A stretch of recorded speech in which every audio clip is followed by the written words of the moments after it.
আসসালামু আলাইকুম সবাইকে। আশা করি সবাই ভালো আছো, সুস্থ আছো।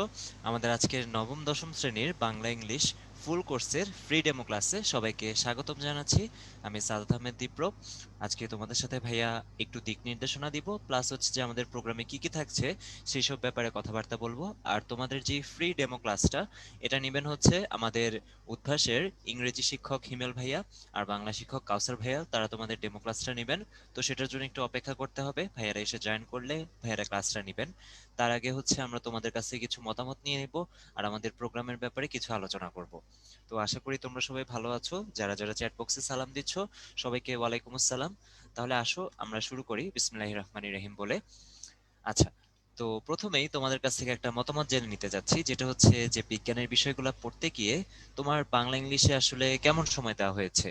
এটা আগে দেখি তোমাদের দিক থেকে কেমন মতামত আসে, তারপর হচ্ছে যে আমরা কথা বলি। আসো। আচ্ছা, সো পোলটা লঞ্চ করি, একটু জানিয়ে দাও, দেখা যাক কি অবস্থা তোমাদের।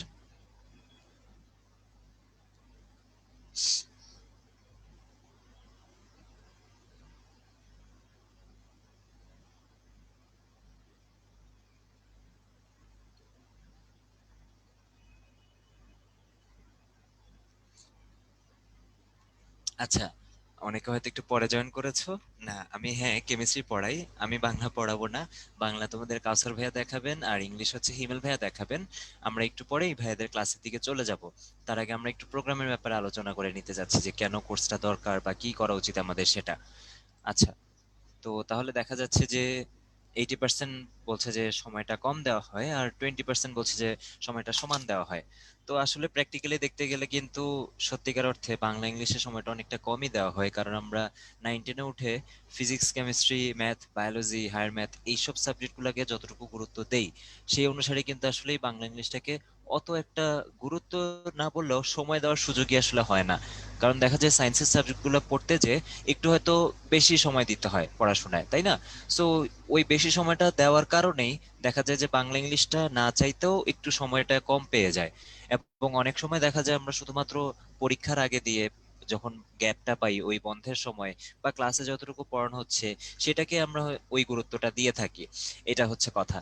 তো এখন কথা হচ্ছে আসলেই আমাদের 9-10-এ সব বিষয়ের প্রস্তুতিতে সমান গুরুত্ব দেওয়া কেন জরুরি। আশা করি এই প্রশ্নের উত্তরটা তোমরাও জানো। আমরা আগেও এইসব ব্যাপার নিয়ে কথাবার্তা বলেছি, যেটা হচ্ছে আমাদের যদি ওভারঅল রেজাল্টের দিকে দেখতে হয়, সব বিষয়ে সমান ভালো রেজাল্ট করা বা জিপিএ 5 পাওয়া, এটা কিন্তু আমাদের সবার একটা প্রায়োরিটি থাকে। তার কারণ হচ্ছে আমরা সবাই চাই জিপিএ 5 পেতে বা হচ্ছে গোল্ডেন পেতে, তাই না? সো এটা পাওয়ার জন্য আসলে জিপিএ 5 বা গোল্ডেন যাই বলি না কেন, বাংলা ইংলিশের মার্কস বা গ্রেডটাও তো ডিপেন্ড করে আলটিমেটলি যে আমি কত পাচ্ছি। যে দেখা গেল আমার যদি এখানে জিপিএ 5টা বাংলা বা ইংলিশে মিস হয়ে যায়, তো সেই ক্ষেত্রে আমার হয়তো গোল্ডেনটা মিস হয়ে যাচ্ছে। তো হ্যাঁ, সায়েন্সের সাবজেক্টকে আমরা তো প্রায়োরিটি দিবই। আমরা সায়েন্সের স্টুডেন্টরা ওই যে ডাক্তার ইঞ্জিনিয়ার বা ঢাকা ইউনিভার্সিটি বিভিন্ন ভালো ভালো ইউনিভার্সিটিতে পড়ার উদ্দেশ্য নিয়ে সেটা দিয়ে থাকি। বাট ওই যে পাশাপাশি বাংলা ইংলিশ যেহেতু একটা কমপ্লিমেন্টারি সাবজেক্ট হিসেবেই কাজ করতেছে এখানে, তো এই জন্য হচ্ছে যে এটাকে একদম বাদ দিয়েও কিন্তু আমরা চিন্তাটা করতে পারি না। এই জন্য গুরুত্বটা সমানভাবে কি জন্য দেওয়া দরকার, একটা হচ্ছে তুমি যদি ভালো মতো শিখতে চাও তাহলে তো ডেফিনেটলি দেওয়া দরকার। আর আরেকটা হচ্ছে তুমি যদি চাও যে না আমি এসএসসি তে জিপিএ 5 বা গোল্ডেন 5 পেতে চাই সায়েন্সের সাবজেক্টের পাশাপাশি বাংলা ইংলিশেও আমার জিপিএ 5টা তখন কিন্তু দরকার। তো এই জন্য যতটুকু আসলে না পড়লেই না, যতটুকু আমাদের বেসিক প্রিপারেশন বলি বা আমাদের একটা ভালো নলেজ গেইন করার জন্য বলি, অ্যাটলিস্ট সেই প্রিপারেশনটা কিন্তু আমাদের নেওয়া উচিত বাংলা ইংলিশের উপর। আচ্ছা, তাহলে এখন হচ্ছে আমরা যদি বলি যে এই বাংলা ইংলিশ ফুল কোর্সটা কেন জরুরি, একটু দেখো আমরা আগেও বলেছি যে এই বাংলা ইংলিশে কিন্তু তোমার Bangla first paper, second paper, English first paper, English second paper, অর্থাৎ টোটাল 4টা পেপার, আমি যদি বলি 400 মার্কস, একদম 400 মার্কস কিন্তু এখানে কাভার হচ্ছে। তো দেখো আমাদের এসএসসি পরীক্ষায় যে সর্বমোট নাম্বার থাকে, তুমি যদি ফিজিক্স কেমিস্ট্রি ম্যাথ বায়োলজি বা হায়ার ম্যাথ সহ যদি চিন্তা করি এদের কথা যদি বলো, সায়েন্সের সাবজেক্টে এখানে 500 মার্কস, আর ওইদিকে বাংলা ইংলিশে কিন্তু 400 মার্কস। সো দেখো একদম কিন্তু কম গুরুত্বপূর্ণ না। এটাই বলা হচ্ছে যে সেই তুলনায় আসলে টাইমের দিক থেকে হয়তো সেই গুরুত্ব বাংলা ইংলিশ ওভাবে পায় না। যদিও মার্কসের দিক থেকে কিন্তু গুরুত্বটা কম না, 400 মার্কস অনেক। আমার এসএসসি পরীক্ষায় যেহেতু তোমাদের এখন মার্কসও পাবলিশ করা হয়, তো তুমি ওই যে টোটাল যে মার্কস পাচ্ছ সেটার উপরে আবার যারা ভালো রেজাল্ট করে তাদের বৃত্তি পাওয়া বা এই জাতীয় ব্যাপারগুলো ডিপেন্ড করে। তো তো এই জন্য অবশ্যই বলতে চাই যে আমাদের কিন্তু পুরো জিনিসটা মাথায় রেখে আগাতে হবে। আমরা যারা মোটামুটি ভালোভাবে পড়ালেখা করি বা ভালো একটা রেজাল্টের আশা করি, তাদের জন্য কিন্তু সবগুলা একসাথেই রিলেটেড। যে আমি সায়েন্সের জন্য যদি ওই 100 200 400 500 নাম্বারকে গুরুত্ব দেই, ঠিক বাংলা ইংলিশেও যে 400 নাম্বার ফিক্সড, সেটাতেও কিন্তু গুরুত্বটা ওভাবে দেওয়া উচিত। আর আমরা জানি যে সায়েন্সের সৃজনশীল প্রশ্নগুলা বা এমসিকিউ প্রশ্নগুলা অনেক ক্ষেত্রে যদি কারো কনসেপ্টটা বোঝা থাকে, তাহলে মার্কস তোলা কিন্তু অনেকটা সহজ। কারণ দেখো গতে বা ঘতে অনেক সময় ম্যাথমেটিক্যাল প্রবলেম আসে, অর্থাৎ গাণিতিক সমস্যা। আমি যদি ফিজিক্স কেমিস্ট্রি ম্যাথ এগুলোর কথা বলি, তো সেগুলোয় কিন্তু নাম্বার তোলাটা অনেক সহজ হয়। কিন্তু বাংলার ক্ষেত্রে যদি বলি, বাংলার যে সৃজনশীল প্রশ্ন, সেখানে আমার গতে বা ঘতে যে প্রশ্নগুলো আসে, সেখানে আমি সবসময় 4-এ 4 পাওয়া বা হচ্ছে 3-এ 3 পাওয়া, সেটা কিন্তু ওইভাবে আশা করতে পারি না। তো ওই জন্যই খুব সব স্বভাবতভাবেই যেটা যে হচ্ছে, যেমন আমি যদি বাংলা সেকেন্ড পেপারের কথাও বলি, যে আমার এখানে রচনা যদি আসে, রচনায় আমি যে এখানে ফুল মার্কস পাবো এমন না, কিছু নাম্বার কিন্তু এমনিতেও আমার এখানে চলে যাচ্ছে।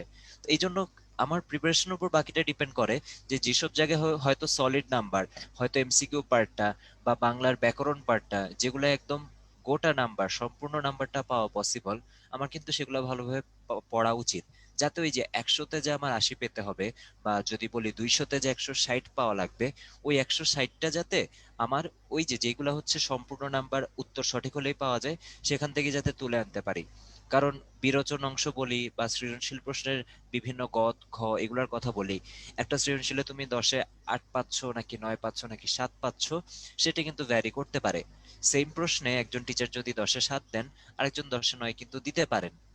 তো এই জন্য এই জিনিসগুলো ভালোভাবে পড়া এবং একটা ব্যাকআপ হিসেবে রাখা কিন্তু খুব দরকার হচ্ছে আমাদের, যে অংশগুলো আমরা বেশি মার্কস তুলতে পারি সেগুলা। তো এই জন্য এই ব্যাপারটা আমাদের খেয়াল রাখতে হবে, যে আমাদের এই যে বাংলা ইংলিশ কোর্সে যেহেতু টোটাল 4টা সাবজেক্টই আমার কভার করা হচ্ছে, আশা করি এখানে তোমরা ওই ফুল সার্ভিসটাই পাবা, যেটার মাধ্যমে তোমার Bangla first paper second paper একদম প্রশ্ন উত্তর করা সহ সবকিছু তোমরা যাতে ভালো মতো শিখে যেতে পারো। তো আশা করি বুঝতে পেরেছো এই অংশটা। এরপর হচ্ছে আমাদের জিপিএ 5 এর ব্যাপারে, যেটা আমরা অলরেডি বললাম, যে আলটিমেটলি তোমার জিপিএ 5 পাওয়ার জন্য যদি কোনো একটা সাবজেক্টে মিস হয়ে যায়, সেটা কিন্তু সব মিলে তোমার পুরো রেজাল্টের উপরেই কিন্তু ইফেক্ট ফেলে। আমি একটা রিসেন্ট এক্সপিরিয়েন্সের কথা শেয়ার করি। প্রত্যেক বছরই তো বিভিন্ন ইউনিভার্সিটিতে ভর্তি পরীক্ষা হয়, ঠিক আছে? তো ওই ভর্তি পরীক্ষার জন্য একটা মিনিমাম রিকোয়ারমেন্ট থাকে, যে কারা হচ্ছে ভর্তি পরীক্ষা দিতে পারবে। খুব স্বাভাবিক, সবাই যারা অ্যাপ্লাই করে তারা তো পরীক্ষা দিতে পারে না। তোমরা যারা বিভিন্ন জায়গায় পরীক্ষা দিতে চাও, ডাক্তার ইঞ্জিনিয়ার হতে চাও, তাদের জন্য বলি একটু, স্পেশালি যাদের ইঞ্জিনিয়ার হওয়ার টার্গেট আছে তাদের কথা যদি একটু বলি, একটু মন দিয়ে কথাটা শুনবা। যে এই যে এসএসসি বোর্ড পরীক্ষায় আসলে বাংলা ইংলিশে জিপিএ 5টা দরকার নাকি দরকার নাই, বা এটা কি আমার ভবিষ্যতে কোনো ইম্প্যাক্ট ফেলতে পারে নাকি, সেটা একটু ছোট্ট করে শেয়ার করি। যে দেখা গেল কি, একটা ইউনিভার্সিটিতে এরকম মিনিমাম রিকোয়ারমেন্ট চাওয়া হচ্ছে জিপিএ 5, ঠিক আছে? মিনিমাম রিকোয়ারমেন্ট যেটা, সেটা হয়তো জিপিএ 5 চাওয়া হয়, কিন্তু ওখানে হয়তো অনেক বেশি পরিমাণ মানুষ পরীক্ষায় অংশগ্রহণ করতে পারবে না। এই কারণে অ্যাপ্লাই করে অনেক, ওই যে মিনিমাম জিপিএ 5, এসএসসি আর এইচএসসি দুইটাতেই জিপিএ 5 অনেক হয়তো পেয়ে গিয়েছে, সেটা সমস্যা হয় না। কিন্তু অ্যাপ্লাই করার পর ওরা তো আর সবাইকে ভর্তি পরীক্ষা দেওয়ার সুযোগ দিতে পারে না। ধরো ওরা, আমি ধরে নিলাম, মাত্র 2 থেকে 3 হাজার স্টুডেন্ট ওদের ওখানে ভর্তি পরীক্ষায় অংশগ্রহণ করতে পারে। তাহলে একটু চিন্তা করো, যে দেখা গেল ওদের যে ক্রাইটেরিয়া ছিল যে জিপিএ 5 পাওয়া লাগবে এরকম, সব মিলে এসএসসি তে জিপিএ 5, এইচএসসি তে জিপিএ 5, সেটা হয়তো অনেক স্টুডেন্ট পাচ্ছে দেখে অনেকে অ্যাপ্লাই করতে পারবে। কিন্তু অনেকে অ্যাপ্লাই করতে পারলেও আসলে ভর্তি পরীক্ষায় সবাই কিন্তু বসতে পারবে না। ধরো আমার 10,000 অ্যাপ্লাই করলো, ভর্তি পরীক্ষায় কিন্তু ম্যাক্সিমাম 3,000 বা 4,000-কে হয়তো ওরা সুযোগ দিচ্ছে। 4,000 স্টুডেন্ট তখন ভর্তি পরীক্ষায় বসতে পারলো। তো এই ক্ষেত্রে না, এক একটা ইউনিভার্সিটির কিছু নিয়ম থাকে, যে আসলে কারা আমার ভর্তি পরীক্ষায় বসতে পারবে। তো ওই নিয়মের ক্ষেত্রে কিছু, এটাকে তোমরা তো টাই ব্রেকার জিনিসটা শুনছো, তাই না? টাই ব্রেকার, যেমন ধরো ফুটবল খেলায় যদি টাই হয়ে যায় দুইটা দলের, লাস্টে কি করা হয়? পেনাল্টি শুট করা হয়। ওরকম টাই ব্রেকার বলতে, ধরো আমার দুইজন স্টুডেন্ট যদি জিপিএ 5 পেয়ে যায়, তখন আমি দুইজনের মধ্যে কাকে নিব, একজনকে সুযোগ দিতে পারবো, কাকে নিব? তখন দেখবে কি, কার গোল্ডেন আছে সেটা দেখবে, যে দুইজনের মধ্যে কার দুইটাতেই গোল্ডেন আছে, সে অবশ্যই একটু প্রায়োরিটি পাবে। আমি আবারও যদি বুঝিয়ে বলি, যে ধরো দুইজনই জিপিএ 5 পাওয়া, ঠিক আছে? এখন ওদের তো শর্ত ছিল যে তুমি জিপিএ 5 হলে অ্যাপ্লাই করতে পারবা। জিপিএ 5 হলে অ্যাপ্লাই করতে পারবে এটা বলা হয়েছে, কিন্তু এটা কিন্তু বলেনি যে জিপিএ 5 পেলে তুমি পরীক্ষা দিতে পারবা। কারণ অ্যাপ্লাই হয়তো 10,000 করলো, কিন্তু পরীক্ষা দিতে পারবে কত? ধরো মাত্র 3 থেকে 4 হাজার। তাহলে এই যে বাকি যে 6-7 হাজার বাদ যাচ্ছে, তাদের মধ্যে কিন্তু ওই যে ব্যালেন্স বা টাই ব্রেকার, যাদের সমান হয়ে যায় তাদের মধ্যে ওই টাইটা ব্রেক করা হয়। এবং সেটা কিভাবে? ওই যে জিপিএ 5 এর পর দেখা হয় কি কারা গোল্ডেন, মানে দুইটাতেই, শুধুমাত্র জিপিএ 5 না, সব সাবজেক্টে জিপিএ 5 সেটা দেখা হয়। তারপরেও যদি দেখা গেল যে না, দুইজনই গোল্ডেন, তাহলে দুইজনের মধ্যে কাকে নিব? তখন হয়তো আস্তে আস্তে মার্কস গুলা দেখা হয়। এবং মার্কসের ক্ষেত্রে প্রায়োরিটিটা এরকম যে প্রথমে ফিজিক্স কেমিস্ট্রি ম্যাথ অর্থাৎ সায়েন্সের সাবজেক্ট গুলার দেখা হয়, তার পরবর্তীতে কিন্তু ঠিকই ইংলিশ বা বাংলা থাকে। তার মানে আমি যদি একটু সহজভাবে বলি, ধরো তোমার সাথে কারো ফিজিক্স কেমিস্ট্রি ম্যাথ সবগুলো সাবজেক্টের নাম্বার মিলে গেল, মিলতেই পারে, কিন্তু ইংলিশে দেখা গেল কি তুমি তার থেকে 5 নাম্বার বেশি পেয়েছো।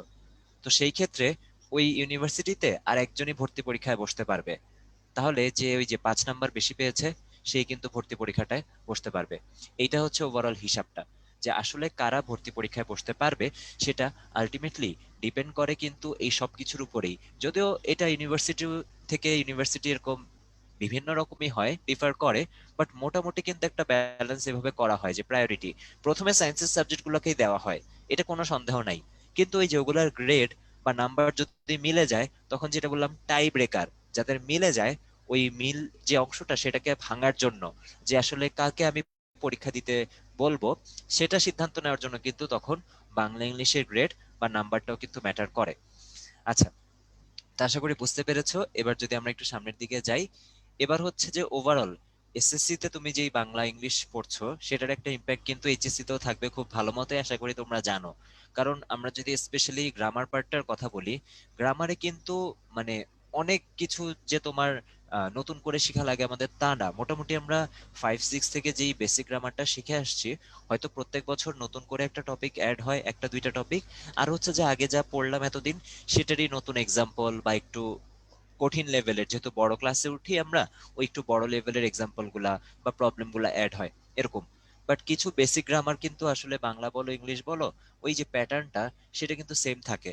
হয়তো আমাদের গদ্য পদ্য চেঞ্জ হচ্ছে বা ইংলিশ ফর টুডে লেসন গুলা চেঞ্জ হচ্ছে, বাট বেসিকটা কিন্তু মোটামুটি সেমই থাকে। তো এই যে বেসিক যেহেতু আমাদের সেম থাকে, এই এসএসসির বেসিকটা কিন্তু আলটিমেটলি তোমার এইচএসসি তেও কাজে দিবে। মানে ধরো আমি যদি বলি এসএসসি তে তুমি কারক সমাস শিখা হলো, সন্ধি শিখা হলো, তারপর প্রত্যয় শিখা হলো, এইচএসসি তেও কিন্তু এই গ্রামার গুলোর কিছু টপিক রিপিট হয় খুব স্বাভাবিকভাবেই। ধরো যে এসএসসি তে যদি কেউ ওই দক্ষতাটা অর্জন করে, যে কেউ ধরো দরখাস্ত ভালো লিখতে পারে, অ্যাপ্লিকেশন ভালো লিখতে পারে, বা রিপোর্ট রাইটিং এগুলা ভালো লিখতে পারে, তো এই জিনিসগুলা কিন্তু তোমার এইচএসসি তেও আলটিমেটলি সে ভালো করবেই। অর্থাৎ তোমাদের যদি 9-10-এ ভালোভাবে শেখা হয় সেটা তো আলটিমেটলি এইচএসসি তে কাজে লাগছেই। আর এখন রিসেন্টলি যেটা দেখা যাচ্ছে যে কিছু কিছু জায়গায় কিন্তু তোমার গুচ্ছ ভর্তি পরীক্ষা হয়, এটা তোমরা শুনছো যে গুচ্ছ ভর্তি পরীক্ষায় কি করা হচ্ছে, যে অনেকগুলা ইউনিভার্সিটির জন্য শুধুমাত্র একটা ভর্তি পরীক্ষা, এবং সেখানে সায়েন্সের সাবজেক্টগুলোর পাশাপাশি বাংলা ইংলিশ থেকেও কিন্তু তোমার প্রশ্ন টুকটাক এসে থাকে। তো এখন বাংলা ইংলিশ থেকে যে প্রশ্নগুলো আসে, আমাদেরকে অনেক সময় তোমাদের ভাইয়া পড়ে যারা ধরো এবার ভর্তি পরীক্ষা দিবে, তারা জিজ্ঞেস করে থাকে যে ভাইয়া বাংলা ইংলিশ থেকে কি পড়বো। তো তখন কিন্তু একটাই উত্তর থাকে যে না, এই মুহূর্তে তোমার বাংলা ইংলিশ থেকে নতুন করে কিছু পড়া দরকার নাই। তাহলে প্রশ্নটা কোত্থেকে আসবে বা আমি প্রশ্নগুলোর উত্তর কিভাবে পারবো? সেটা একভাবেই, তোমার যদি 9-10 বা ইন্টার অর্থাৎ কলেজ লাইফের বাংলা ইংলিশ যদি ভালোভাবে পড়া থাকে, তাহলে সেই প্রিপারেশনটাই তোমার যথেষ্ট এই ইউনিভার্সিটি অ্যাডমিশন টেস্টগুলোয় ভালো করার জন্য। কারণ এগুলো হচ্ছে অনেকটা বেসিকের মতো, যে আমরা যেটা শিখি ওই কিছু পার্টিকুলার জিনিস আমাদের দেখা যায় যে ভুলা হয় না। গ্রামারের কিছু পার্টিকুলার নিয়ম বা কিছু টপিক আমরা সহজে ভুলি না। তো ওই জিনিসগুলোর উপরেই কিন্তু আলটিমেটলি ডিপেন্ড করে তোমার স্কিলটা।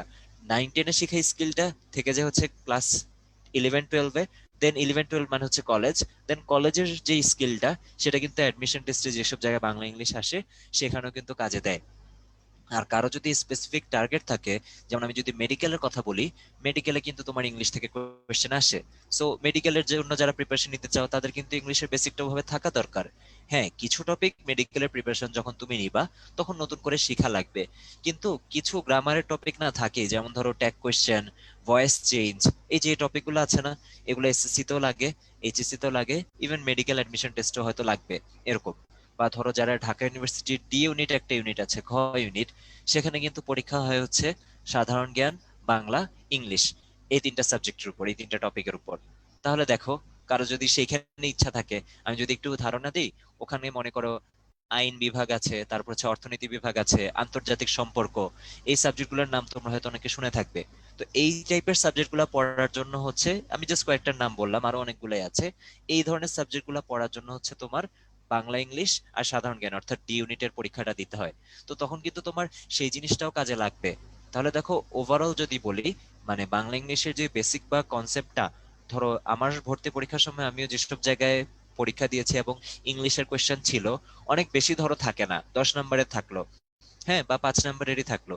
এখন আমি কিন্তু সেই 10 বা 5-এর জন্য পরীক্ষার আগে বা 1 মাস আগে আলাদা করে পড়ি নাই। কারণ কি, আমি জানি যে আমার maximum number physics, chemistry, math এগুলাতে, তো আমি এগুলাই হচ্ছে ভালোভাবে পড়ে যে পরীক্ষা দিব। তাহলে পড়ি নাই মানে কি আমি পারবো না? অবশ্যই 10টার মধ্যে হয়তো 5-6টা বা 7টা যারা 9-10 বা কলেজের বাংলা ইংলিশটা ভালো মতো পড়া থাকে, তারা এমনিতেই পারে। হ্যাঁ, কিছু নতুন জিনিস আসে, ধরো তোমরা হয়তো শুনে থাকবে অ্যান্টোনিম, তারপর হচ্ছে সিনোনিম অর্থাৎ সমার্থক শব্দ, বিপরীতার্থক শব্দ, এই জিনিসগুলা হয়তো ওগুলো আমাদের নতুন করে শিখতে হয় অ্যাডমিশন টেস্টের সময় যে। কিন্তু বললাম না যে ধরো tag question, voice change, narration, এই টাইপের কমন যে গ্রামাটিক্যাল টপিকগুলা, এগুলা কিন্তু মেডিকেলের সময় তুমি যদি প্রিপারেশন নিতে চাও, বা ঢাকা ইউনিভার্সিটির ডি ইউনিটের জন্য প্রিপারেশন নিতে চাও, যেটার জন্য নিতে চাও না কেন, তখন কিন্তু আসলে এগুলা তোমার অনেক বেশি সময় দিয়ে বা নতুন করে পড়া লাগবে না। তার থেকে তুমি হয়তো অন্য কোনো টপিকে বেশি সময় দিতে পারলা ওই সেম সময়টা। এটা হচ্ছে যে একটা ইকোনমিক্যাল হওয়া, যে আমি একদিকে সময় আগে থেকে বেশি দিয়ে দিছি দেখে, মানে বাংলা ইংলিশের সময় 9, 10 বা 11, 12-এই ভালো মতো দিয়ে দেওয়ার কারণে আমি যখন ইউনিভার্সিটির ভর্তি পরীক্ষার জন্য প্রিপারেশন নেই, তখন হয়তো আমি সায়েন্সের সাবজেক্টগুলোয় বেশি মনোযোগ দিতে পারি। বাংলা ইংলিশটা তখন হয়তো আমার একটু কম পড়লেও হচ্ছে। এটা হচ্ছে সুবিধা, বা যতটুকুই পড়ছি সেটা হয়তো আমার মনে চলে আসছে ইজিলি, কারণ আমি তখন ভালোভাবে পড়ে আসছিলাম। তো এই জন্য তোমাদের এই কথাবার্তাগুলো বলার একদম পারফেক্ট টাইম। কারণ ধরো যারা এবার পরীক্ষা দিবে, বিভিন্ন বিশ্ববিদ্যালয়ে ভর্তি পরীক্ষা, তাদেরকে হয়তো এখন এইগুলা বলার পারফেক্ট টাইম না, ওই টাইমটা তারা পার করে আসছে। কেউ যদি এখন বলে যে না আমি বাংলা ইংলিশ তখন ভালো মতো পড়ি নাই, তাকে হয়তো আমার খুব একটা হেল্প করার উপায় থাকবে না।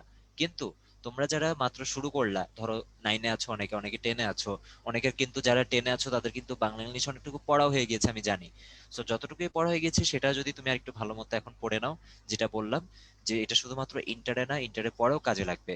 আর তুমি যদি ভবিষ্যৎ জীবনের কথা চিন্তা করো, এটা হিমেল ভাইয়া আছেন, তারপর হচ্ছে আমাদের কাউসার ভাইয়া আছেন, তারাও আশা করি তোমাদের পড়ানোর সময় এই ব্যাপারগুলো ধারণা দিবেন। 9-10 বা তোমার কলেজের এরকম অনেক বাংলা ইংলিশ দেখা যায় কি বিসিএস পরীক্ষায় এবং আমাদের যে বিভিন্ন নিয়োগ পরীক্ষায় সেখানেও কাজে লেগে যায়। যাই হোক, তোমরা ছোট মানুষ, তোমাদের এখনো ওই পর্যায় পর্যন্ত যেতে আরো সময় আছে। বাট এই জিনিসটাই বলা, যে 9-10-এ তুমি ভালো মতো পড়া কিন্তু কোনো ক্ষতি না। এটা যেমন তোমার জিপিএ 5-এ একটা হেল্প করবে, ঠিক একইভাবে একদম ধরো চাকরি পর্যন্ত, সেই পর্যন্ত হয়তো হেল্পটা করবে। আচ্ছা, তো এখন আমরা চলে যাচ্ছি হচ্ছে আমাদের ইংলিশ ডেমো ক্লাসে। আমাদের উদ্ভাসনের শিক্ষা পরিবারের সম্মানিত শিক্ষক হিমেল ভাইয়া তোমাদের একটু ডেমো ক্লাস নেবেন এবং ধারণা দিবেন যে কিভাবে আমাদের এখানে ইংলিশ ক্লাসটা নেওয়া হবে। হিমেল ভাইয়া কি আমার কথা শুনতে পাচ্ছেন? জি, একটু শুনতে পাচ্ছ আমাকে? জি ভাইয়া, আসসালামু আলাইকুম ভাইয়া, ভালো আছেন ভাইয়া? ওয়ালাইকুম সালাম। এই তো, থ্যাংক ইউ। তুমি ভালো আছো? আচ্ছা ভাইয়া, জি ভাইয়া শুনতে পাচ্ছি। আমি তাহলে আমার স্ক্রিন শেয়ারটা অফ করে দিচ্ছি, আপনি কন্টিনিউ করতে পারেন ভাইয়া।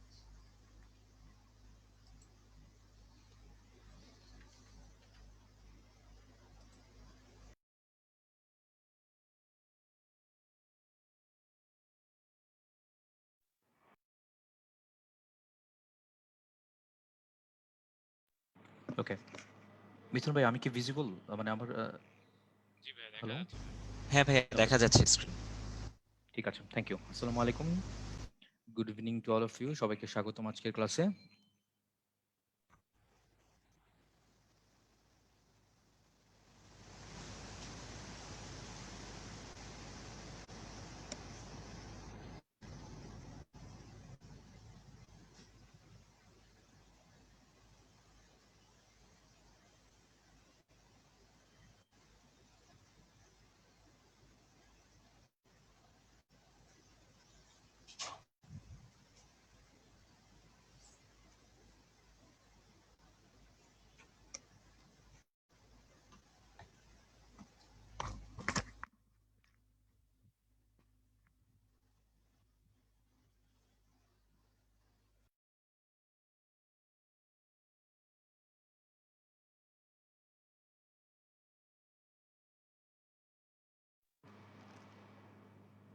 ওকে, থ্যাংক ইউ।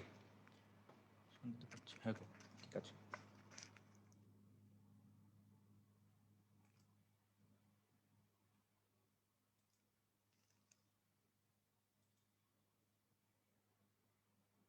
আচ্ছা, can you hear me clear and loud? সবাই কি শুনতে পাচ্ছ আমাকে? Sorry for technical glitch.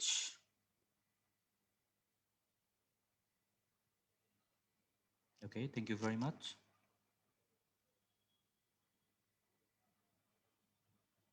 ওকে, ঠিক আছে, চলো শুরু করি আজকে ক্লাসটা। আজকে এখানে আমি এখানে 9-10 দুইটা ক্লাসের স্টুডেন্ট সবাই আছো এখানে, আর 10-এ যারা আছো তারা তো সিলেবাস সম্পর্কে ধারণা আছেই, আর 9-এ যারা আছো আর তো নতুন যারা ক্লাস 9-এ উঠেছো বা ক্লাস 9-এর নতুন ইংলিশ ফর টুডেতে একটা ইউনিট নতুন যুক্ত হয়েছে।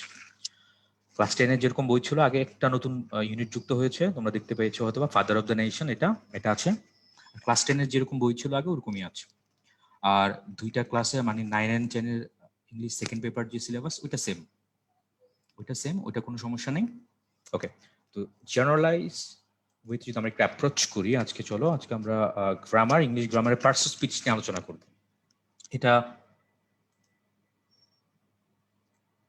কম বেশি সব জায়গায় আসে, ইভেন তোমাদের বোর্ড এক্সামেও আসে, প্যাসেজ দেওয়া থাকবে, প্যাসেজ রিলেটেড এরকম আন্ডারলাইন করে দেওয়া থাকবে। তো একটু দেখি আমি, ফার্স্ট প্রশ্ন দেখো, name the parts of speech of the underline word.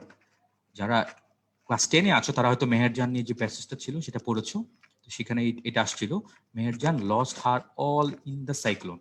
প্রশ্ন করেছিল এখানে অলটা কোন parts of speech, A B C D, কোনটা হবে? শুনি একটু, আমাকে একটু জানাবা কোনটা হবে এখানে সবাই।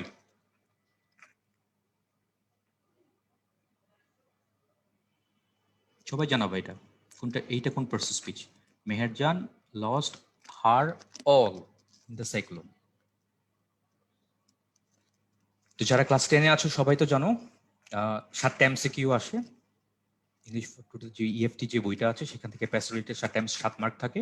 আর যারা নিউ 9-এ আছো তারাও জেনে নাও, তার মধ্যে একটা প্রশ্ন এরকম গ্রামার টাইপের আসে, আন্ডারলাইন করা থাকে, জিজ্ঞেস করে এটা কোন পার্সেস। এনিওয়ে, আমি দেখতে পাচ্ছি অনেকেই mixed answer, adjective, adverb, noun, preposition. কি হবে আসলে এটা? এটার অ্যান্সার আসলে কি হবে? এটার অ্যান্সার আসলে হবে একটা নাউন। সরি, এটার অ্যান্সার হবে C, I mean noun. It should be noun. এটা কিন্তু একটা অ্যাডজেক্টিভ না, অ্যাডভার্ব না, এটা একটা নাউন। প্রশ্ন করতে পারো কেন? আচ্ছা, আমি যদি বলি, দেখো ভালো করে আগে শোনো আগে কথাগুলো। She lost, LOST, she lost her car, CAR, কার। তো আমাকে তোমরা বলো তো এখানে কার কোন পার্টস অফ স্পিচ? জানাও। শি লস্ট হার কার, এখানে কার কোন parts of speech? Definitely it's a noun. তো তার মানে এ হার কি, এটা কি, এটা কি? এটা হচ্ছে একটা পজিটিভ অ্যাডজেক্টিভ। আবার বলছি, এটা একটা positive adjective. So you know that adjective কাকে মডিফাই করে? নাউনকে মডিফাই করে। সো অ্যাডজেক্টিভের পরে কি হয়? নাউন হয়। তাহলে শি লস্ট হার কার, তাহলে কার যদি একটা নাউন, সাচ লাইক দিস। দেখো এখানে মেহেরজান লস্ট হার, তো হার যদি একটা পজিটিভ অ্যাডজেক্টিভ হয় তাহলে পজিটিভ অ্যাডজেক্টিভের পরে তাহলে কি লাগবে? এবার আমাকে বলো তাহলে এই বাক্যটার মধ্যে অল কি হবে? নাও, যারা আগে কি আনসার করেছো আই ডোন্ট নো, এটা এখন দেখবো না, এখন আমাকে বলো এখন এই বাক্যটার কনটেক্সটে অল কি হওয়া উচিত? Thank you very much. It should be noun. Have you got the point? সবাই কি বুঝতে পারছো? একদম ক্লিয়ার হয়েছে? ম্যাট দেখছো কিরকম ছোট্ট প্রশ্ন, পাটকে দিতে পারে কিন্তু, এরকম রিলেট করে করে পড়বা। ওকে, ঠিক আছে। তাহলে অল আসলে অনেক কিছুই হইতে পারে। অল অনেক অনেক ধরনের প্রসেস স্পিচ হইতে পারে, তো এখানে নাউন আকারে আসছে। আচ্ছা, যদি এরকম আসতো একটু বলো তো আমাকে, অল আর প্রেজেন্ট, আমাকে জানাও তো এখানে অল কি হবে? অল আর প্রেজেন্ট, এখানে অল কোন পার্সেস স্পিচ? তাড়াতাড়ি জানাবো সবাই, কুইক। অল আর প্রেজেন্ট, এখানে অলটা কি হবে? এখানে অল নাউন হবে। কি হওয়া উচিত এখানে? All, it should B pronoun. ঠিক আছে, এবার আমি যদি বলি all students are present, all student পুরোটা লিখলাম না, অল স্টুডেন্টস আর প্রেজেন্ট, বলতো এখানে অল কি হবে? এবার এখানে অল কি হবে? ভেরি গুড, কারণ স্টুডেন্ট শব্দটা একটা নাউন, তো নাউনের দিকে কি বসছে? It should be adjective. So have you got the point? বুঝতে পারছো সবাই? অল কি কি হইলো? অল একটা নাউন আকারে দেখাইলাম, অল একটা প্রোনাউন আকারে দেখালাম, অল একটা অ্যাডজেক্টিভ আকারে দেখালাম। একদম ক্লিয়ার? তিনটা same word but different person speech. Have you got the point all of you যারা এখানে অ্যাটেন্ডি আছো? ছোট্ট একটা জিনিস। ওকে, ঠিক আছে, থ্যাংক ইউ ভেরি মাচ। তাহলে এটা হইলো, আরো 2-3টে প্রশ্ন দেখি আমরা। দেখো person speech, same word, different different person speech, একটা শব্দ, বাট দেখো ক্ষেত্র বিশেষ কত কত ভাবে কিভাবে চেঞ্জ হয়ে যাচ্ছে এখানে। ওকে, ঠিক আছে, এটা হয়ে গেল, এটা অনেকেই পারলা, thank you very much. Next question দেখি, এটা করো দেখি। এখানে ইফ কি হবে, পড়ে নাও, তারপর এটা অ্যান্সার করো। এটা আরেকটা বোর্ড কোয়েশ্চেন, খুব ঠান্ডা মাথায় অ্যান্সার করবো এটা সবাই।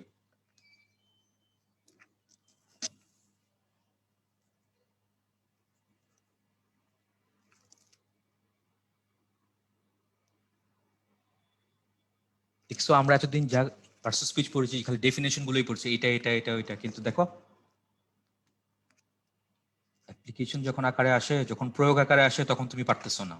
দেখো কিরকম সমস্যা হচ্ছে, অনেকেই পারতেছো না দেখা যাচ্ছে। এটার অ্যান্সার কি হবে? It should be conjunction, C হবে এটা।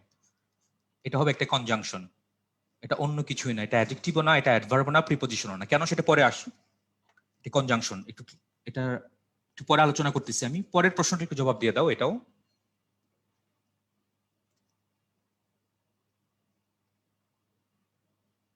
এটা একটু জবাব দিয়ে দাও, সবগুলো বোর্ড এক্সামে আসা।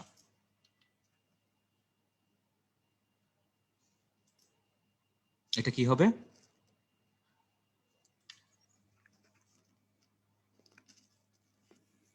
লাইক দ্য ইংলিশ, কি হওয়া উচিত এটা?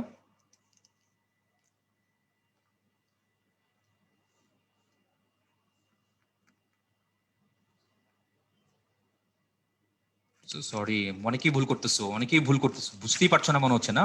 ইট শুড বি প্রিপোজিশন, এখানে লাইক হবে একটা প্রিপোজিশন।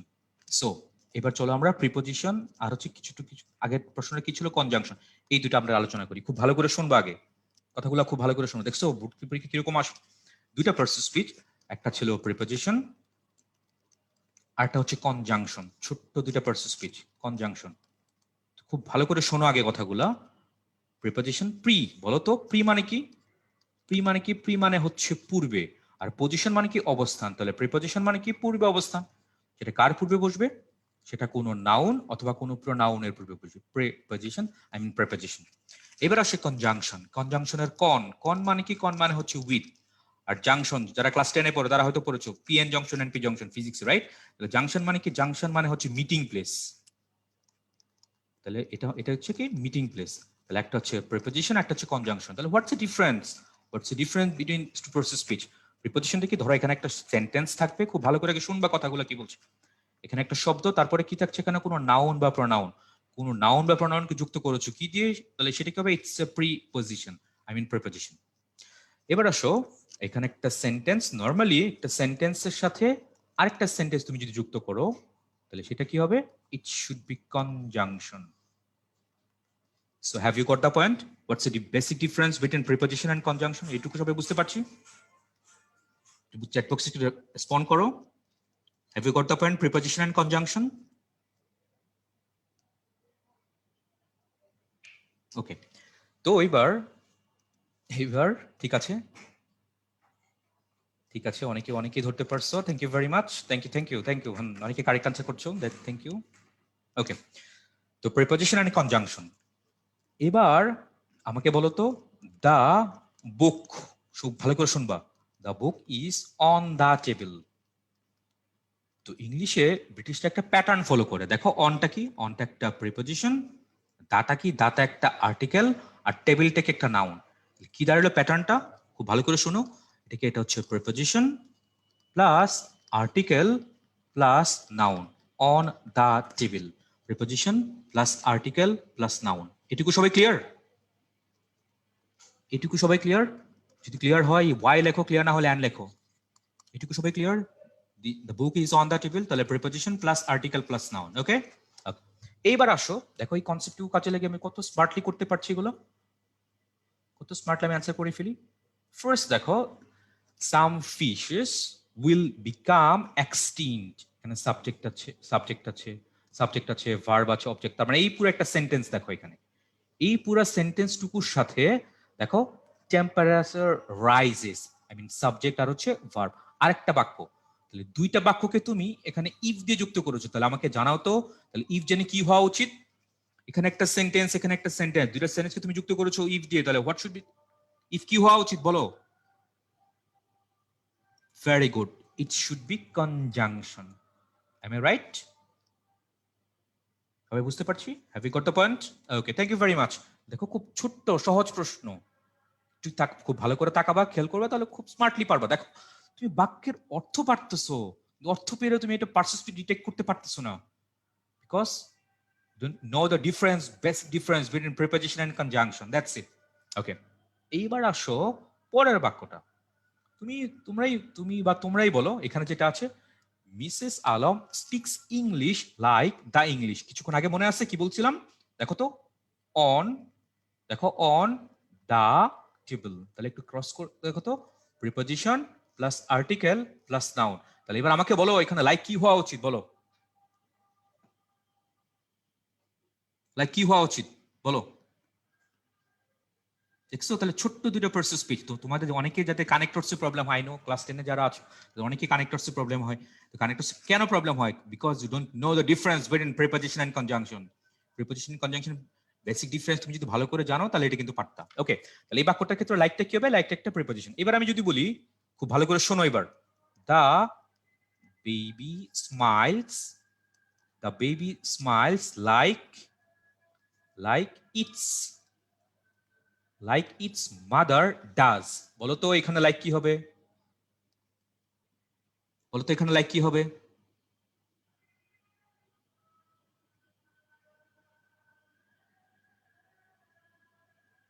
এখানে লাইক কি ভার্ব হবে? লাইক যারা বলতেছো ভার্ব, তাহলে এখানে স্মাইলস কি বলো? তাহলে ডাস কি হবে এগুলা? এখানে লাইক কি হবে? It should be conjunction. কেন conjunction? The baby smile, subject verb. দেখো এখানে একটা সেন্টেন্স দেওয়া আছে এই পাশে, it's mother does, subject verb. এখানে আরেকটা সেন্টেন্স দেওয়া আছে, তাহলে দুইটা সেন্টেন্সকে তুমি যুক্ত করলে লাইক দিয়ে, তাহলে ইট শুড বি কি হবে বলো? কি হওয়া উচিত? It should be conjunction. Have you got the point? তাহলে ছোট্ট দুইটা কনসেপ্ট পড়লাম, একটা হচ্ছে প্রিপোজিশন, একটা কনজাংশন। দেখছো কিরকম ছোট ছোট পরীক্ষাতে আসে। ওকে, আই গেস সবাই বুঝতে পারছো। Thank you very much. তাহলে প্রিপোজিশন এন্ড কনজাংশন আজকের পর থেকে কারো কি ভুল হবে বলো? আচ্ছা, আরেকজন খুব ভালো একটা প্রশ্ন করেছো কিছুক্ষণ আগে, বলছে যে নাউনের আগে নাকি অ্যাডজেক্টিভ হয়। ওকে, ভালো প্রশ্ন করেছো। এটা এটা খুবই ভালো একটা প্রশ্ন করেছো একজন, এটা একটু ক্লারিফাই করি। হ্যাঁ, আমরা কি বলেছি যে নাউনের আগে কি হয়? নাউনের আগে কি হয়? অ্যাডজেক্টিভ হয়। এখন আবার কিছুক্ষণ আগে তো শিখলাম প্রিপোজিশন, তাই না? প্রিপোজিশন, প্রিপোজিশন কার আগে জানি হয়? সেটা কোনো নাউনের আগে হইতে পারে, সেটা কোনো প্রোনাউনের আগে হইতে পারে, রাইট? তাহলে দেখো নাউনের আগে তো অ্যাডজেক্টিভও হয়, নাউনের আগে তো প্রিপোজিশনও হয়। তাহলে কখন কোনটা আমি ডিসিশন কিভাবে নিব? কিভাবে ডিসিশন নিব তাহলে? নাউনের আগে তুমি অ্যাডজেক্টিভ কখন চিন্তা করবা, নাউনের আগে তুমি প্রিপোজিশন কখন চিন্তা করবা? খুব সহজ করে যদি বলি, দেখো বাক্যটা কি জানি ছিল, এই যে কে জানি প্রশ্ন করেছিল, he speaks English, he speaks English like the English. শুনে রাখো, তুমি যদি প্রিপোজিশন, এখন দেখো দা ইংলিশ আর্টিকেল আছে, এখানে কি আছে? নাউন আছে। এখন তাহলে এই লাইকটা কি, তুমি কি বলবা? আরটা কি he is a good boy, he is a good boy. খুব সহজ করে বলি, দেখো এটাকে আমরা কি বলেছিলাম কিছুক্ষণ আগে? প্রিপোজিশন। এখন তুমি খেয়াল করে দেখো, তুমি নাউনের আগে একটা শব্দকে প্রিপোজিশন হিসেবে তখনই ঘোষণা করবা কখন? প্রিপোজিশন তুমি যখন বাদ দিবা, তখন সেন্টেন্সের কোনো এক্সিস্টেন্স নাই। দেখো তো, হি speaks English like the English, like তুমি যদি বাদ দিয়ে দাও তাহলে দ্য ইংলিশের কোন এক্সিস্টেন্স থাকবে বলো? পরের পার্টটুকুর এক্সিস্টেন্স থাকবে কিনা বলো? তুমি যদি লাইকটা এখানে বাদ দিয়ে দাও, আমাকে একটু জানাও চ্যাট বক্সে, হি speaks English like the English, তুমি যদি লাইক শব্দটা এখানে বাদ দিয়ে দাও তাহলে দ্য ইংলিশ পরের পার্টটা কোনো থাকে না। এবার he is a good boy, এখানে তুমি গুড বাদ দিয়ে দাও তো, দেখো তো বয় থাকে কিনা? থাকতে পারে বলো? হি ইজ এ বয় হতে পারে কিনা বলো? That's a basic difference between adjective and preposition. আবার একটা কথা বলি, প্রিপোজিশন হচ্ছে ওই শব্দটা তুমি নাউনের আগে তাকে ডিসাইড করবা যখন ওই প্রিপোজিশন বাদ দিয়ে দিবা, পরের পার্টের কোনো অস্তিত্বই নাই, দেয়ার ইজ নো এক্সিস্টেন্স। আর তুমি যখন একটা শব্দকে অ্যাডজেক্টিভ হিসেবে কাউন্ট করবা নাউনের আগে, তখন তুমি ওই শব্দটা বাদ দিলেও সেন্টেন্সে কোনো ইম্প্যাক্ট না। এটুকু ক্লিয়ার সবাই? Have you got the point? কে জানি প্রশ্ন করেছিল, এটা জিজ্ঞেস করেছিল, এটা কি হবে? ওকে, ঠিক আছে। ঠিক আছে, thank you very much, thank you very much, এটা ধরতে পারছো। আচ্ছা, আরো ডিটেলস আমরা আমাদের যে ক্লাসগুলো আছে সেই ক্লাসগুলোতে আরো পড়বো। এখন যে সময় স্বল্পতার কারণে আমি জাস্ট কুইকলি গো থ্রু করছি। Preposition and conjunction. আচ্ছা, ছোট্ট 3টা প্রশ্ন আলোচনা করলাম। এইবার আমাদের ক্লাসগুলোতে প্রত্যেকটা ক্লাসগুলোতে পোল থাকবে। হ্যাঁ, প্রত্যেকটা ক্লাসগুলোতে পোল থাকবে। এরকম একটা পোল থাকবে, দেখি এই পোলটা একটু পড়বে, এটা অ্যান্সার করবা। এটা শেষ। আর 2-3 মিনিট আমাদের সময় থাকবে, জাস্ট 2 মিনিট তুমি আলোচনা করবো, এটা একটু বলবা সবাই কোনটা অ্যান্সার হবে। দেখো, which of the following is incorrect, যে কোনটা ইনকারেক্ট পড়বা এবং এটা অ্যান্সার করবা। এ বি সি ডি।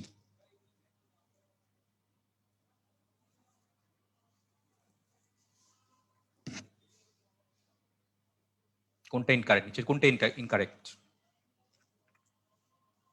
না, পোলটা লঞ্চ করি নাই, জাস্ট অ্যান্সার করো। তোমরা আমাকে বক্সে জানাও, এবিসি যেটা মনে হয়, যার কাছে যেটা মনে হয় সেটা আমাকে জানিয়ে দাও।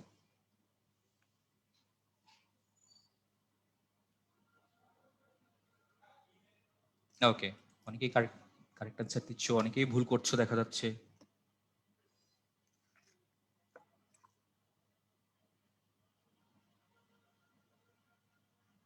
খুব কম কারেক্ট অ্যান্সার করতেছো দেখা যাচ্ছে। ঠিক আছে, ওকে, টাইমস আপ, সময় শেষ, আর দিব না। বলেছি নিচের কোনটি ইনকারেক্ট, এখানে প্রশ্ন করেছে নিচের কোনটা ইনকারেক্ট, ভুল কোনটা এখানে আসলে।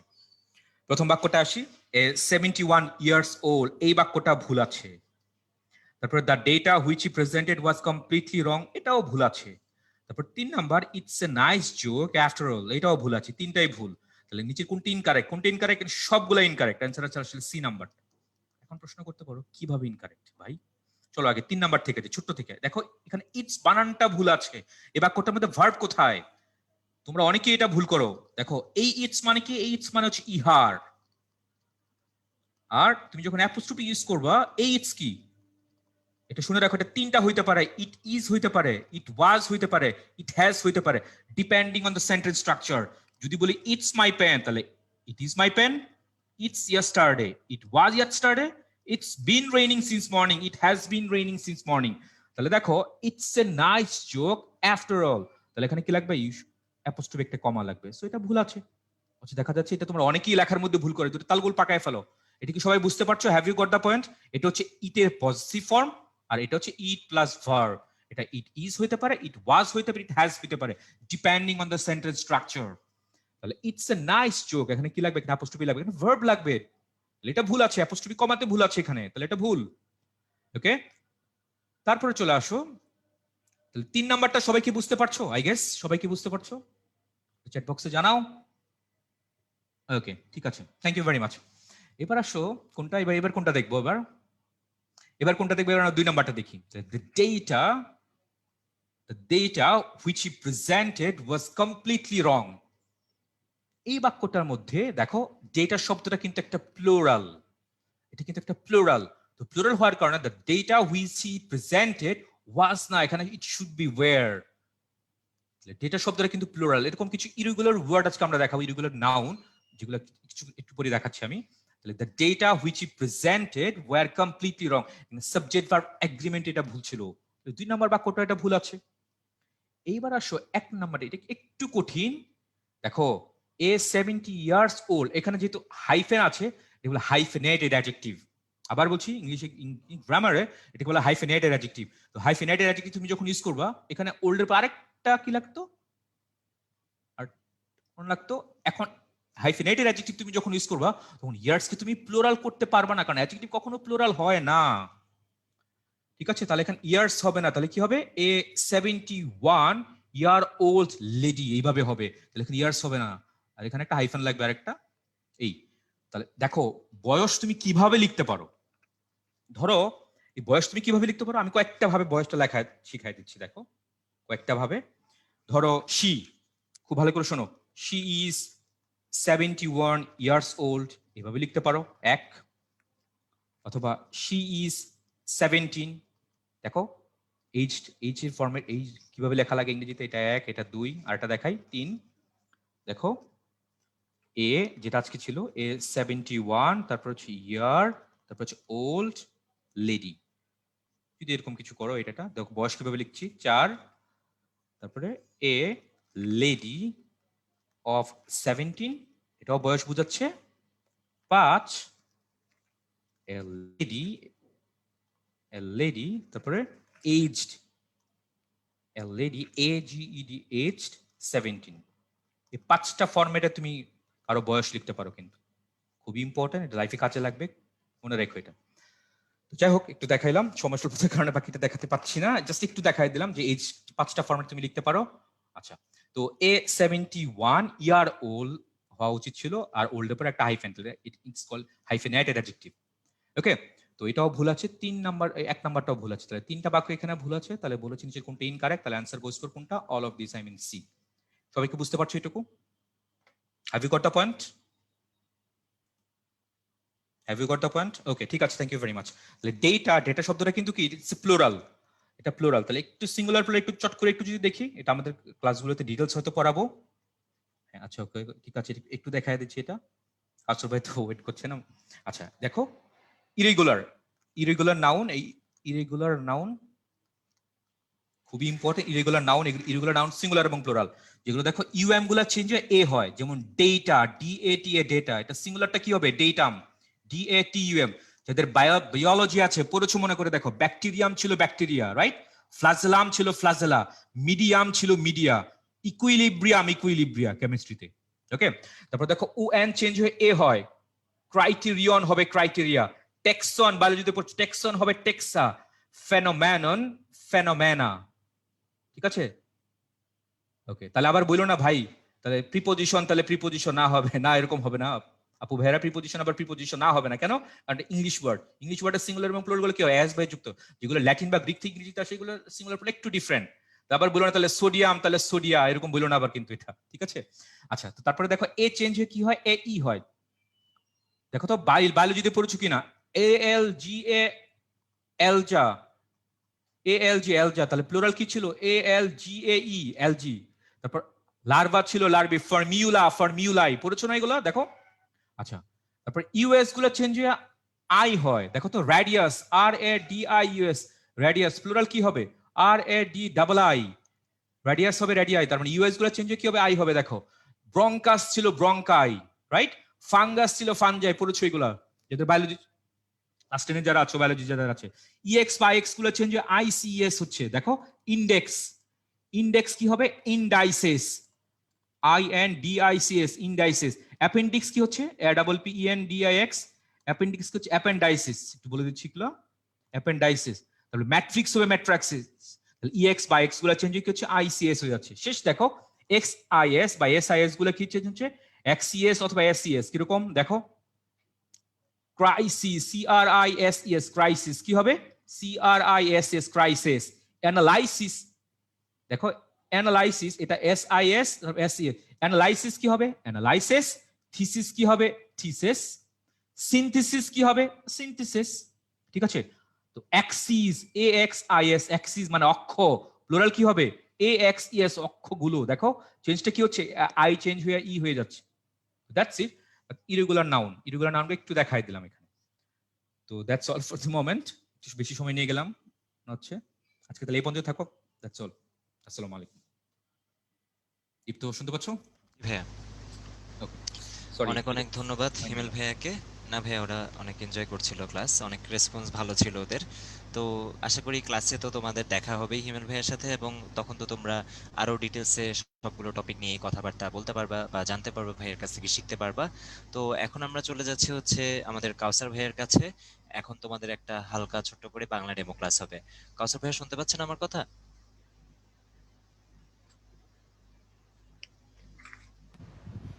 হ্যাঁ দীপ্র, জি ভাইয়া, আসসালামু আলাইকুম, ভালো আছেন ভাইয়া? সালাম, কি অবস্থা ভাইয়া? এই তো ভাইয়া, আলহামদুলিল্লাহ। তাহলে ভাইয়া এখন আপনি হ্যাঁ, কন্টিনিউ করতে পারেন, আমি তাহলে স্ক্রিন শেয়ারটা অফ করছি। দাও। আচ্ছা, স্ক্রিনশটটা অফ করে দাও।